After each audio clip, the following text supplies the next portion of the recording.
Wait, y'all, wait. Wait, I think we messed up. We need to Bro, we didn't make the right decision. We didn't make the right voting decision. Like, when we think that we have all the power, they show us why we have no power. So we didn't think this through. We did not think this through at all. And the thing is that at least my knowledge when I was voting, I was like, okay, it's gonna be how it was last year. And then I think it was either they picked, like the Islanders picked. I said, no way they're sending her home. They're gonna send Corbin home. When they told Corbin to step to the side, I said,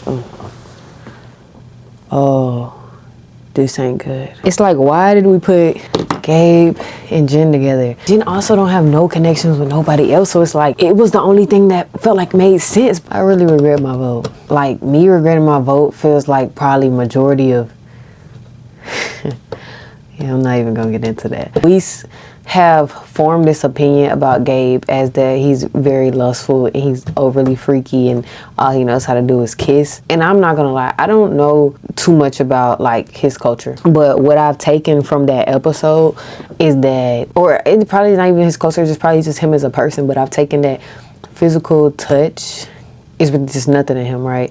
But it's the words that's really like intimate to him, because we saw in the pie challenge when Bea had said all those nice things about Caleb and then he was like thrown off by it. He wasn't even sure about the kids, he was really just thrown off about the speech that she gave him.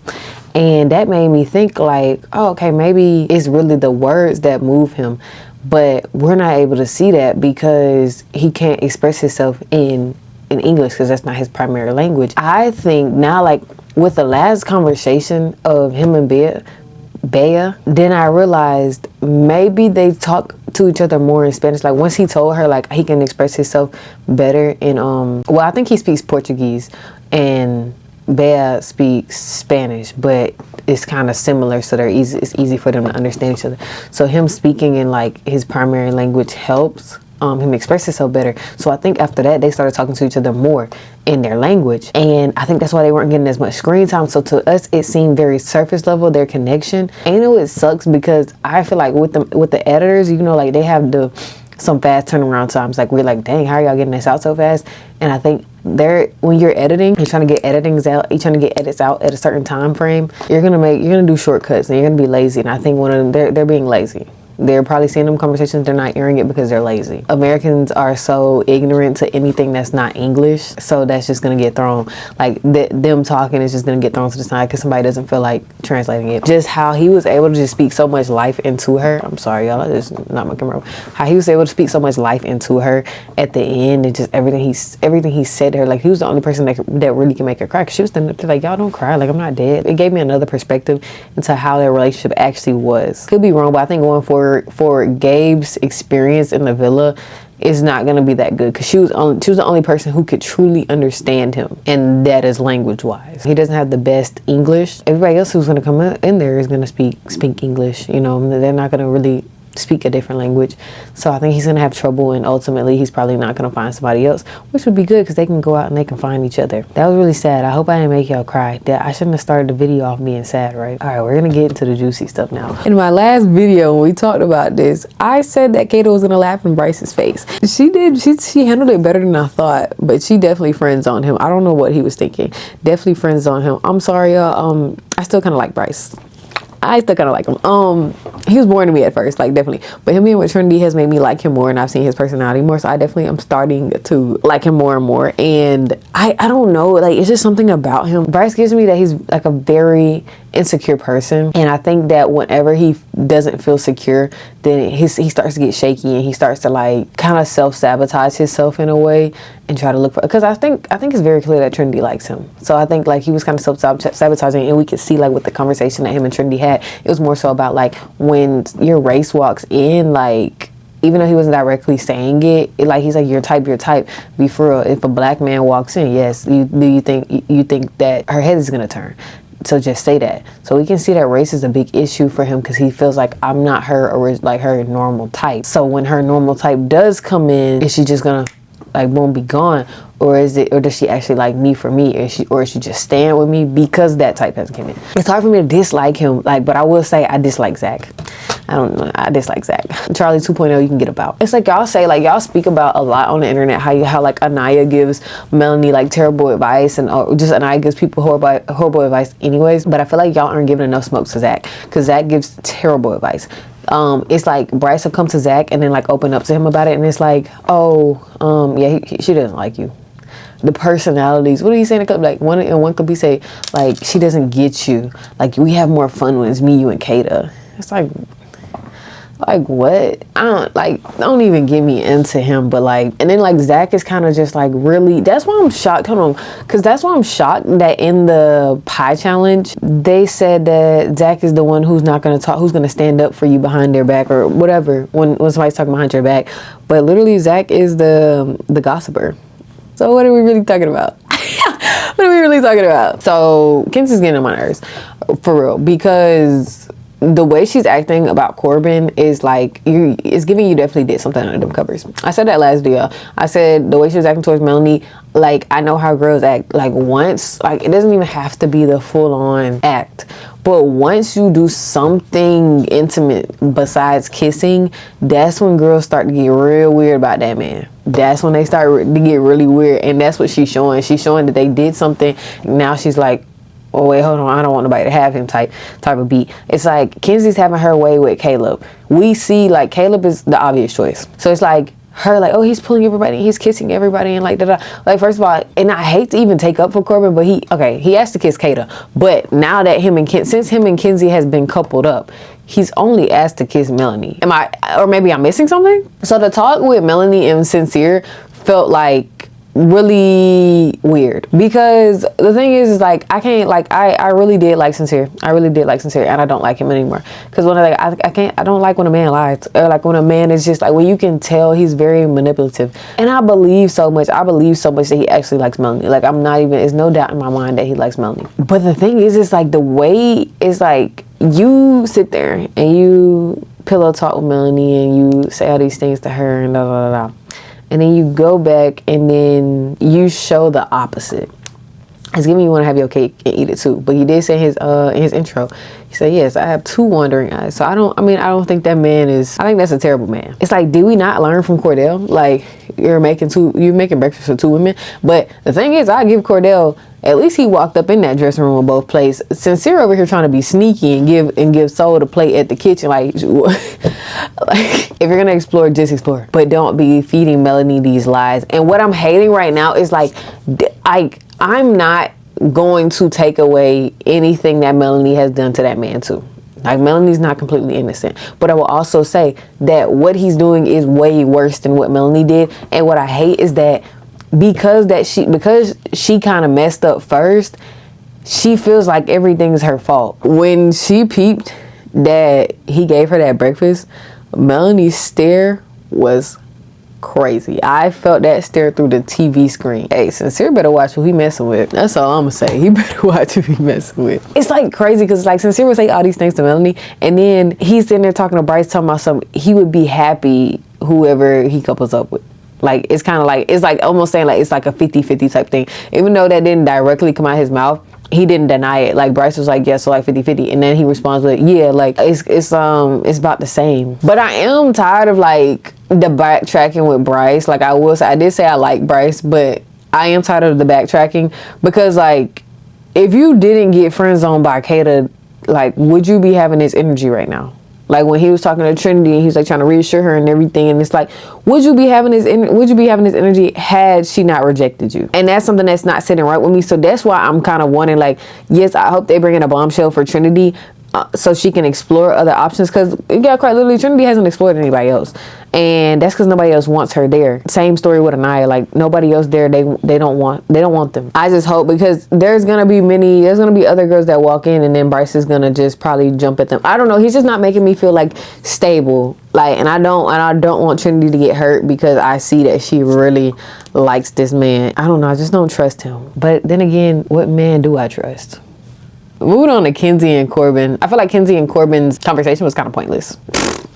before I even get to that, I hate the way that Corbin talks. He talks with zero emotion. You're sitting there and you're just like, yeah, like, you're valid for how you feel, but nah, like, I'm honest with you, like, so this doesn't happen. It just feels like he's reading off a teleprompter, dog. Like, it's like, dude, can you show some emotion with what you trying to say? But I would say, like, yeah, in that conversation, it was kind of like pointless, because she's like trying to express how she feels about the Melanie, and well, not the Melanie, but just him like asking people for kisses, and he was just like, I mean, it's not like I'm lying to you. Like, I'm telling you straight up. He's like, I mean, you was just kissing. Like, what are we not on this? We're on the same page. So we're being truthful. We're exploring. So it was kind of really nothing else for her to say, because it's like, he kind of is right. When the pie challenge had happened, first of all, the pie challenge told me everything that I needed to know, because people are definitely not exploring enough. The fact that Melanie kissed Sincere at who would help a homeless person on the street when Casey was standing right there. Y'all are too scared to explore outside your own couples. And I'm not saying I don't think Sincere is just a bad person, but I just think Casey's a better person than Sincere. Sincere might help somebody, or what, I don't even remember what the question, it was helping somebody. Sincere might, but you know, it was just a lot of these questions, like even when on what Bea had said in her confessional, like a lot of the stuff that Soul got pied for, Melanie should have got pied for. So I will say, when Soul got pied and started crying, I was very confused. And I was like, wait, why is she crying? Because in the preview, I'm like, oh, it must have been something bad. Like, who's most likely to be a side chick or something like that, you know? But then when I saw it, I'm like, oh, okay, this is okay. But then when I had saw Bea's confession, I was like, okay, so it's something we're definitely not seeing. And the thing is like, once you really think about it, none of the girls have talked to Soul. Kenzie is the only one who has talked to Soul out of like the core girls. It's only just been Jen and Soul talking, and then you got Jen and Sincere talking. Like, I feel like Soul wasn't just crying because of that pie challenge. She was definitely crying because of everything else, like all the built up emotions, like feeling like, okay, she comes in as a bombshell. It's like already, as it's like coming into a Love Island as a bombshell after like episode 2 is already kind of hard. And then it's like nobody wants to explore you, or is shutting you down, paired with the fact that you also feel that weird animosity because everybody is stuck running behind Melanie, so they're being weird towards you. And then you got Sincere, who's playing in your face.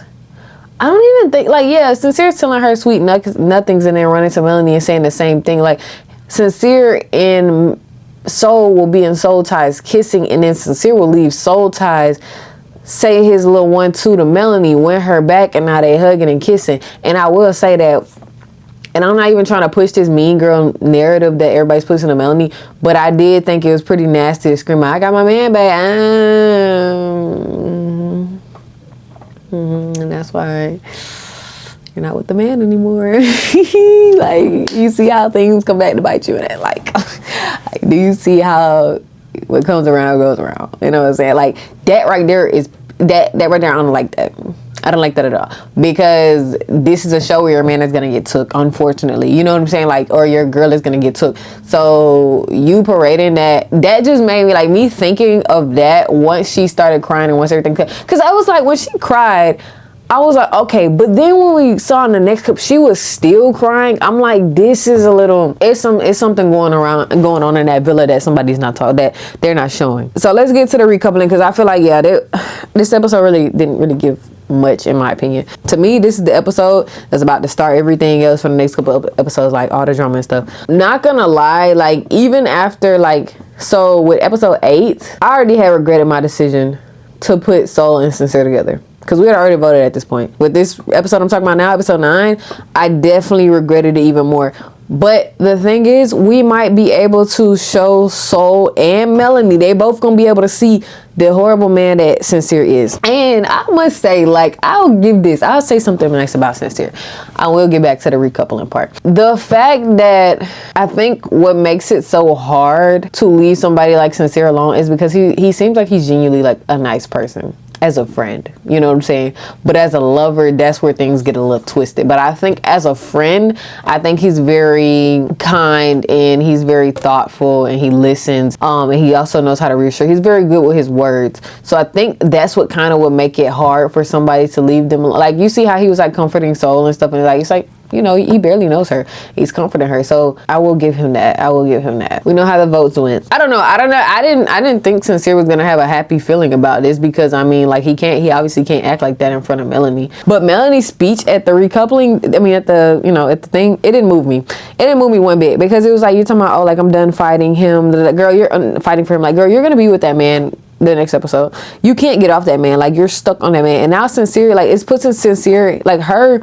speech puts the ball back in Sincere's court. So now he feels like, oh my gosh, she's done with it. Oh my gosh, she's with Corbin, who's her type on the paper. Like, and now I gotta run after her. Now, like, it's gonna be so messy, and Soul is just going to be like in the midst of the fire, and she didn't even start the fire, and it's all Sincere's fault. And that's what I'm not liking, because she does seem like she is like having a hard time in that villa, and is going through a lot. So I feel like this will only be like worse for her. I don't know, it just didn't move me, but it also did kind of make me feel like maybe Melanie has actually been mean to Soul, because she was like, I'm like not fighting him, I'm not fighting you for him anymore. And it's like, you were fighting for that? Alright. Because it didn't seem like Soul was fighting for it. So I mean, it felt like it was kind of a one-sided type of fight. What you need to be doing is fighting that man. Y'all always be putting the smoke on a woman, but y'all don't realize is like, y'all don't know what the man is telling the other girl. Clearly you don't know. And you don't know what that man is up there doing. Clearly. Because you wouldn't be fighting the girl. You would have left that man alone. Like I said, like, I don't even think she's gonna take Corbin all the way seriously, because I know that Kenzie's still on that. I don't even think Kenzie gonna want Caleb no more after that. She was just seeming like, oh, like, I think that's just gonna make her want Corbin even more. I think Corbin's genuinely gonna explore Melanie though, because I think he likes Melanie. I did feel really sad throughout this episode. I don't really like all that bullying and stuff like that, and making people feel like left out. So it was a hard watch for me, and I don't like that mean girl stuff either. I will say, Melanie, I ain't gonna lie, you run a mean girl ring right now. We need to cut that out. And the fact that Bea is leaving is I think is gonna be more people are all up under Melanie's butt. Like, you know what I'm saying? Like, Bea provided that, like, she provided like a neutral ground, because she wasn't so delusional. Now that's kind of gonna be gone. So I'm definitely interested to see how everything's gonna be going the next couple of days. I kind of hate that we even put Soul and Sincere together, because it's like, now I think he's gonna think that America's on his side, and that we think what he's doing is right. But it's like, no, we was really just trying to get some drama, but now it didn't go the way I thought it was gonna. Oh. Anyways, let me know y'all thoughts in the comments. I'll be back with the next recap for episode 10, which comes out on Sunday. So I'll be back on Monday. Thank y'all for watching this video, and I'll see y'all next time.